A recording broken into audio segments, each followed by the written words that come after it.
سلام و درود. خیلی خوشحالم که از امروز قبیله قوی ترین ها توی یوتیوب هم در کنار همدیگه قرار جمع بشن و کلا هدفم از زدن این کانال اینه که آموزش هایی که شما میخواید برید براش هزینه بدید و یاد بگیرید رو به صورت رایگان توی این کانال براتون بذارم. کارهایی که میخوایم توی کانال براتون انجام بدیم چیه؟ یک، آموزش های رایگان رو براتون میذاریم، آموزش های بلند مدت رایگان با ترجمه از سایت های حرفه‌ای دنیا و دانشگاه های معتبر دنیا که میایم آنالیزشون میکنیم. دو، میخوام بیام کتاب هایی که مربوط به کسب و کار و فروش هست رو براتون آنالیز کنم و بهتون بگم که کدوم قسمتش برای بیزنس شما بهتره که ازش استفاده کنید. سه، تحلیل فیلم های کسب و کاری و فیلم هایی که به فروش شما ربط داره و کمکتون میکنه که کسب و کارتون رو جلو ببرید رو توی این کانال خواهیم داشت توی برنامه‌های مختلف.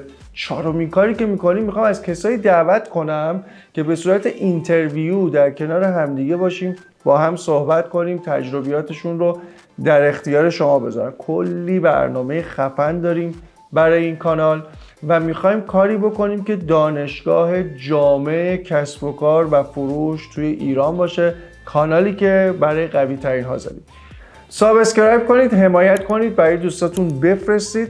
من هم بهتون قول میدم که اینجا بشه جامع ترین مرجع کسب و کار و فروش توی ایران و اطلاعاتی بهت بدم اینجا که دست هیچ کسی نیست.